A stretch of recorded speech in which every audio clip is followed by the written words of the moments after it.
Welcome to Inside the Skev, and I'm your host, Aaron Masliansky.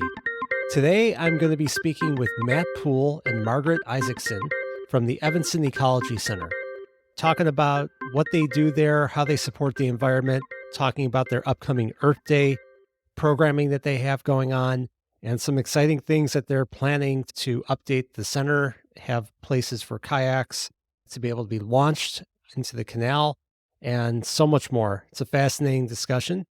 Looking forward to having you listen. Hi, I'm Aaron Masliansky, longtime Skokie and Evanston resident, host of Inside the Skev, and local real estate expert. As a community connector and realtor with Dreamtown Realty in downtown Evanston, I know firsthand what makes the Skev such an amazing place to live. When I'm helping my clients buy and sell properties inside of the Skev or out, I'm doing it with the best technology and support team behind me at Dreamtown. During the pandemic, I've been able to help my clients seamlessly stay on track with their home search. From immersive 3D Matterport tours, professional photos, to virtual open houses, my clients can find their homes safely and comfortably, and even from their couch. When you're ready to make a move, know that I'll be here to help. You can always find out more about me at skevinston.com/real estate. Again, that's skevinston.com/real estate, or email me at aaron@skevinston.com. Matt and Margaret, thank you so much for joining me today. Thanks for being here. Yeah, thanks. This is probably the most beautiful setting I've been in to record a podcast. And we're sitting in the room here at the Evanston Ecology Center and just surrounded by trees all around. And then you've got the canal, and behind me is the Rotary Garden, which I'm part of that club, seem to be all a part of it. But no, thank you all for being here. But if you could just briefly both introduce yourselves and what you do here at the Ecology Center. Sure. My name is Matt Poole. I'm the recreation manager here at the Ecology Center. I've worked here for 10 years now, and I oversee all the Ecology Center activities. Cool. Yeah, I'm Margaret Isaacson. I'm a program coordinator here, and a couple different hats that I wear. One is summer camp coordination, so that's coming up. Mm-hmm. And then helping out with special events, our rentals here at the Ecology Center, and a bunch of other things. What brought you here to both work in the environment? What got you started, and what brought you to Evanston? Yeah, I actually started out here as a part-time instructor. So I was leading classes with families, kids, scout groups, birthday parties, all kinds of things. My background is in science, and when I graduated from college, I really wanted to find a forum where I could share that knowledge with folks in a more accessible way than academia. And environmental education was the route for that kind of work. And here at the Ecology Center, we have so many different offerings. There's just a lot of diversity. It's really exciting to be a part of that. And I was happy to return after a few years away as a coordinator. Oh, that must be very rewarding to be able to see people take action in the environment, and you're able to see how education works right away. And with the camps and some of the other programs that you're talking about, what are the age groups, and do you have things for kids, adults, the whole gamut?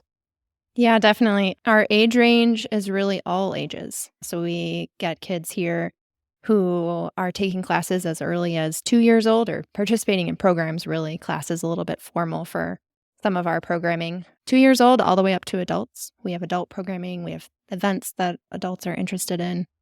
And our real recreation activities are focused on that 3 to 12 age range, but really our events and programs encapsulate all of the ages. Okay.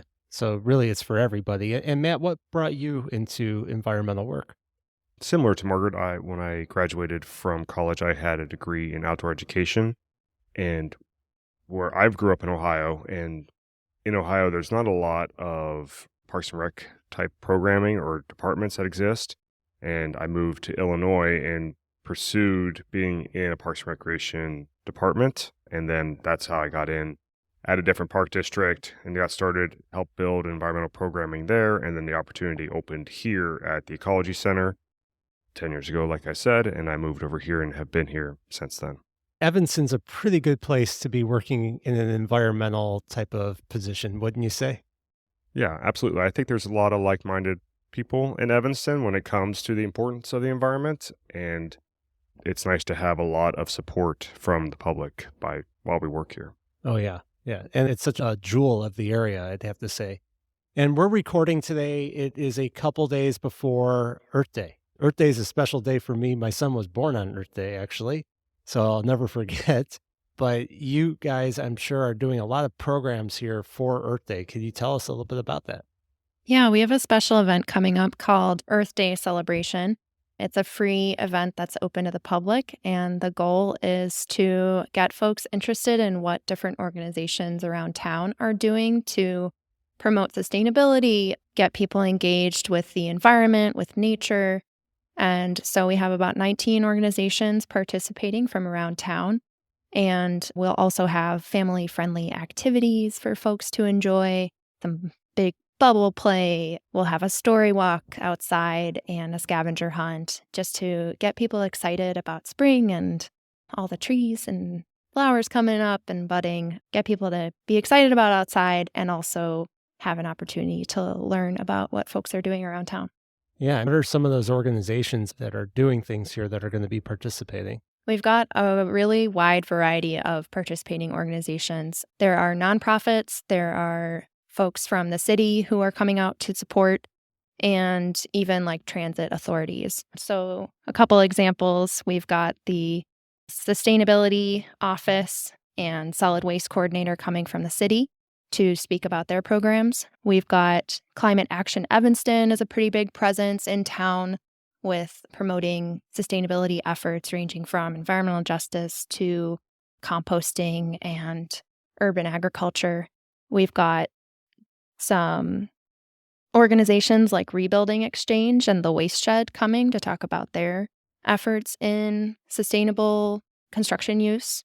Even Northwestern is coming. The Sierra group from Northwestern will be here talking about astronomy and the night sky and how you can enjoy nature at night.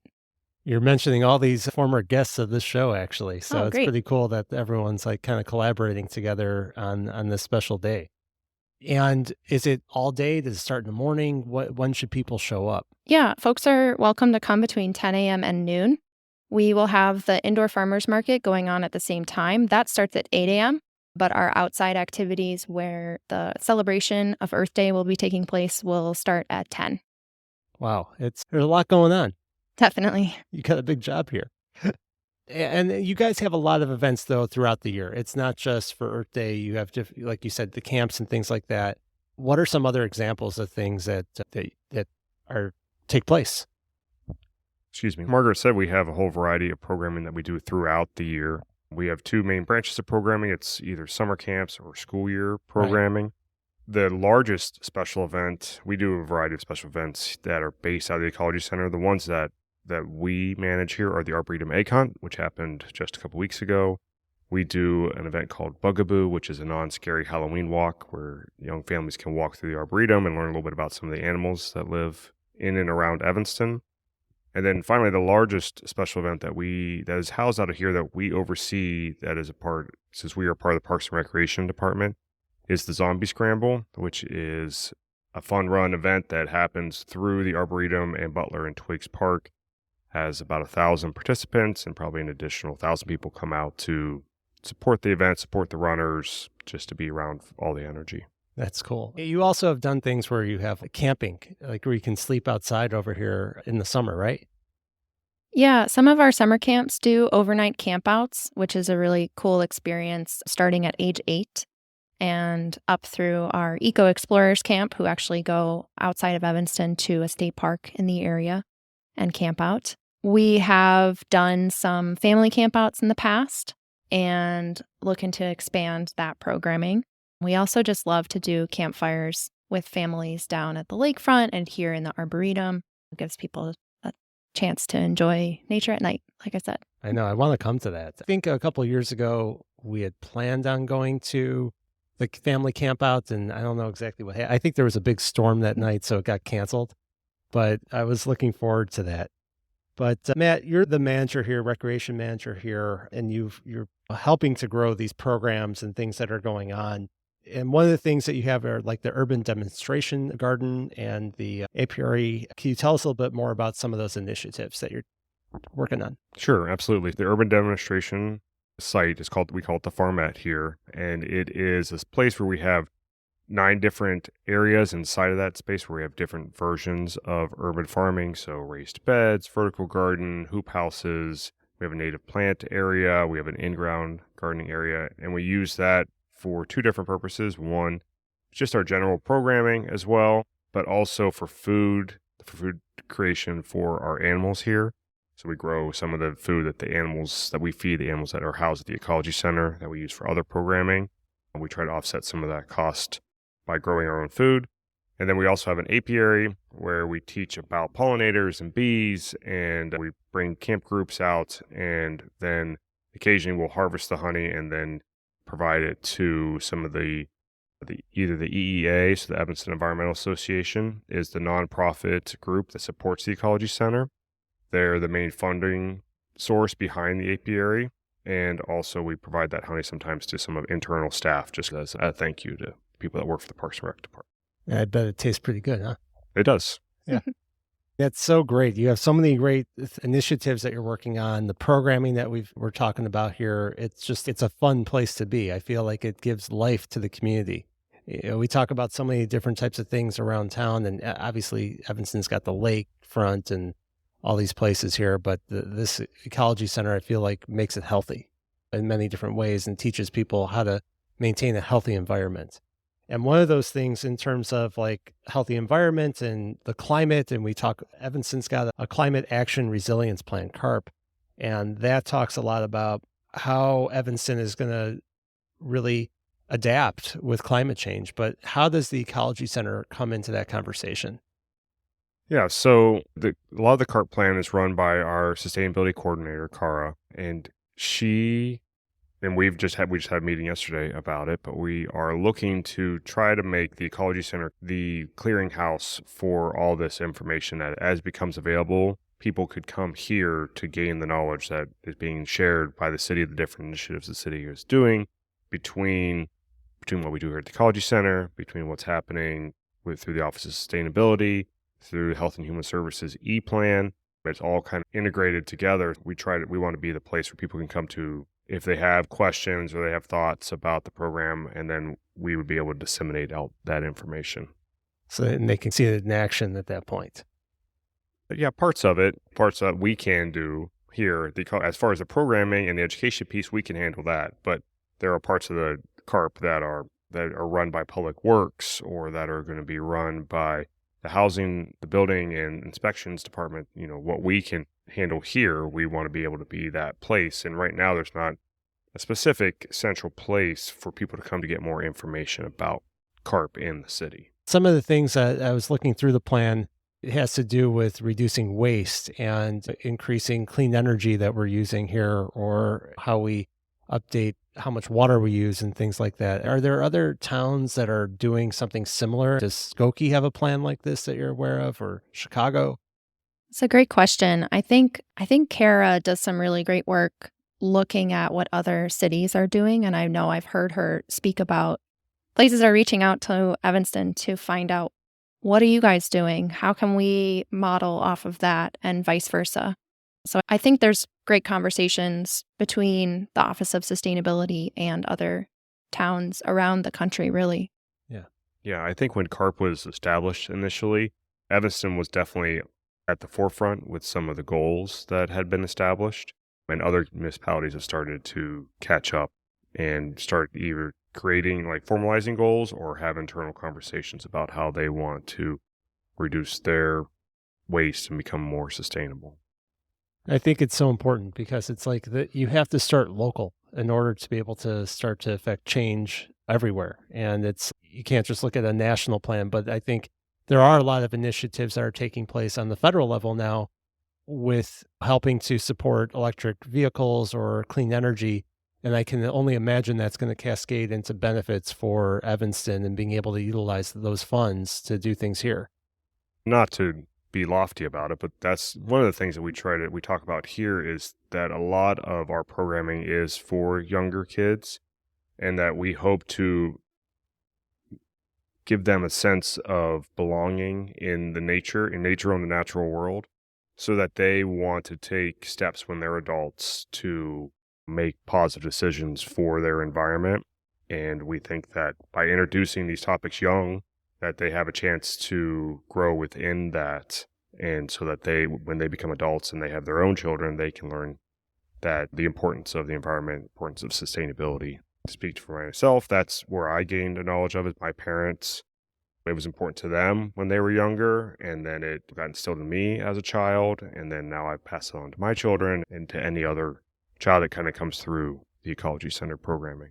Yeah. Or it's even taking like small actions like composting in your house and things like that. That's just something that you could impart on the next generation of why it's important. And sure, you can throw your garbage out and it doesn't cost you anything extra. But if you compost it, you're reducing it, what's going into the landfill. It's being able to be used for something else, and you're helping. There's a cost associated with things, even if you don't see it immediately. So if you can try to take the right actions, it helps us all for the future and in the present. Yeah, definitely. Even the small stuff counts. It does. Now, one of the things here that we were talking about briefly before we started recording is that there's a conceptual plan to update some things around here at the Ecology Center. And one of them looks like there's going to be a boat slip and things like that. Can you tell us a little bit about those plans and where we're at? Yeah, so there's two major things happening here at the Ecology Center right now. We are going through a process of possibly doing a redevelopment of some of this building and this structure.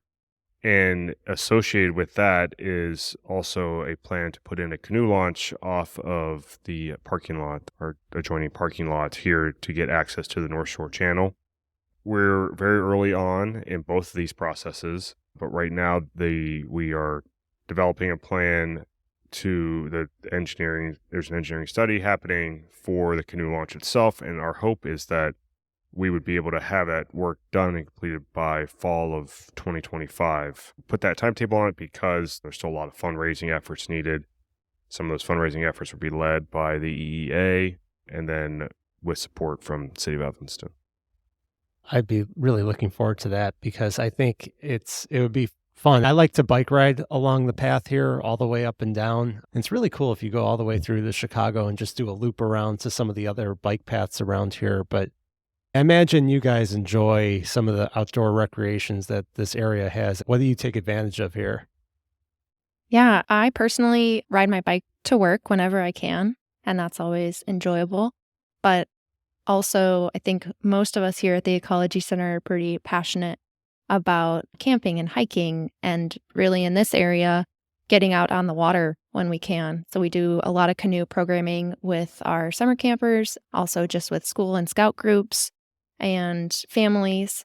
Right now we're launching off of Damrich Rowing Center. Yep, down by Oakton on the canal. And I love canoeing and kayaking. It's great fun. Growing up in this area, I didn't really have the highest sense of quality of the water here.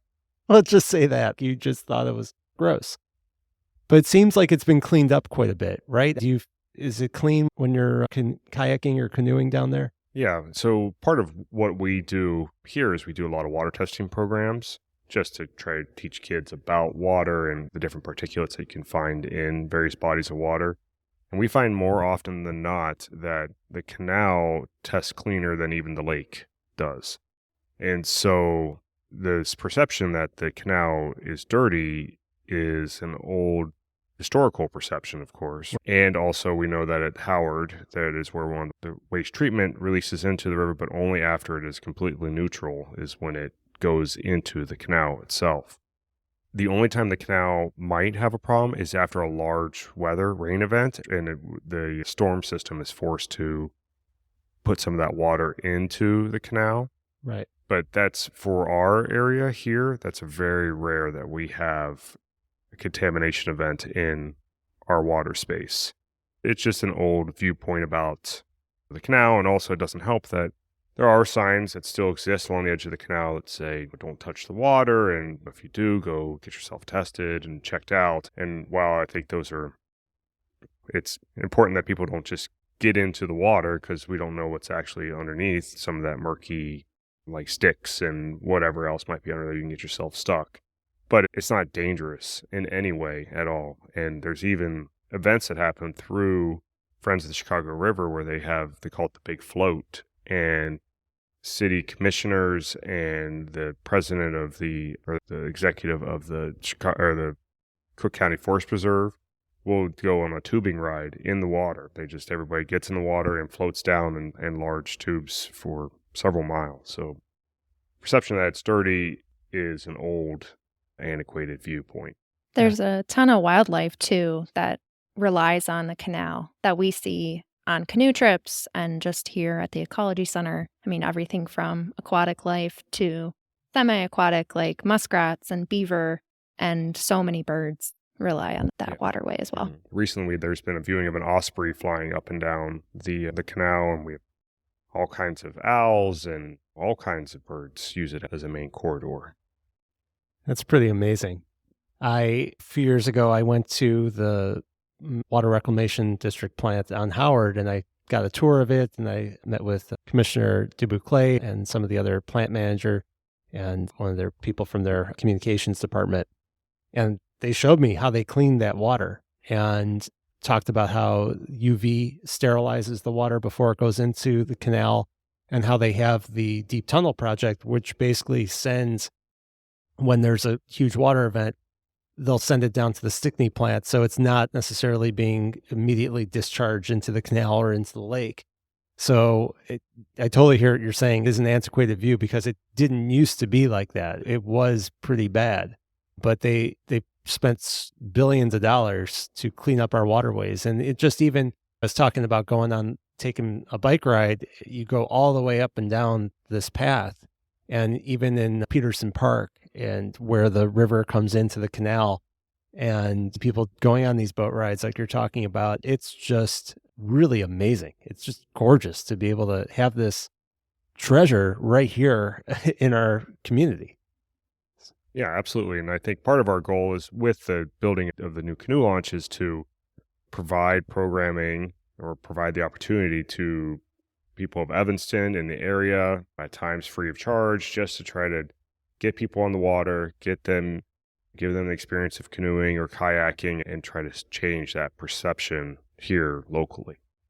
I love it. How do people get more involved, though, if they want to get involved here at the Ecology Center, get involved in the environment here in this community? I think just coming to have a conversation with us is a great way to start. Attending one of our programs, of course, it's always there seasonally for folks to enjoy programming of their choice. And then checking out these events that we hold for the public, the big events for families and adults and individuals. We're working on expanding and managing our volunteer coordination as well. We love seeing volunteers in the community, and we would really like to be able to direct people to opportunities to volunteer as well. So we'll have a few different areas coming up on the horizon for folks to navigate volunteer opportunities here at the Ecology Center. And where do people go to find this out? Just walk in? And if you want to give the address of where we're at, and then what's your website? Sure. We're located at 2024 McCormick Boulevard in Evanston, right at the corner of McCormick and a little street called Bridge. But if you're at Green Bay and McCormick, you can find your way here too. We're right on the bike trail if you're biking through the Lat Arboretum or on the Skokie Bike Trail. And then we're open Monday through Friday to the public, 8:30 to 5. We provide Parks and Rec services at the front desk. Folks can always give us a call if they want to come check out the animal room, visit with the animals, or just enjoy that space during the week. And then on the weekends, we do have some programming that makes us available, our building available on those weekend hours. And folks can come and enjoy the space when we offer those events and programs on the weekends. And even this space that we're in here, this room, what is this room called? Yeah, it has a boring name, but it's the multi-purpose room, the Ecology Center. And folks can rent the space if they'd like for private parties, events, memorials, things like that, birthday parties. We see it all here. So yeah, this space is available for people to rent and use. It's really gorgeous. It's very pretty. It The is. fireplace is definitely a draw. Does it work? Yep, we do wood. It's a wood burning fireplace. So if people want to add that on for a little cozy ambiance, especially in the winter months when they have parties here or memorials, it's definitely a nice draw. And we've got an outdoor fire pit as well that people can use with the room rental. How much does it cost? Sure. The room rental rate for the multipurpose room is $125 per hour for Evanston residents. And for the fireplace, we just have a little set fee that helps us cover the cost of wood. So there's a set fee of $50. I may take you guys up on this offer and do some kind of an event here. Actually, as I'm sitting here, wow, this is a beautiful space to really take advantage of. If we wrap up, I want to just thank you both for taking the time and talking about it. But what's something that people can take away to really make a difference for the environment in their daily lives? What are one thing somebody can do today? I think you hit on a little bit earlier about how it's the small things at home that can make large impacts over time. And so it's the importance of understanding your use of supplies and how you handle your waste. And so splitting in Evanston, there's a recycling program, a home recycling program. You should split out your garbage and your recycling. If you have the opportunity to compost, I would recommend that. And then also inside your home, just be mindful of your energy consumption, turning lights off, making sure that your water use is, you don't have faucets running or you're not overusing water if you don't need to. Yeah. Yeah, I would add that I think inspiration takes place outside, in the outdoors, no matter the weather. So just go for a little walk and maybe it'll inspire you to take action at home. I love it. Matt and Margaret, thank you so much for your time today again. And everyone, be here on Saturday, April 22nd for the Earth Day events and throughout the rest of the year. Thanks so much. Thanks. Thank you.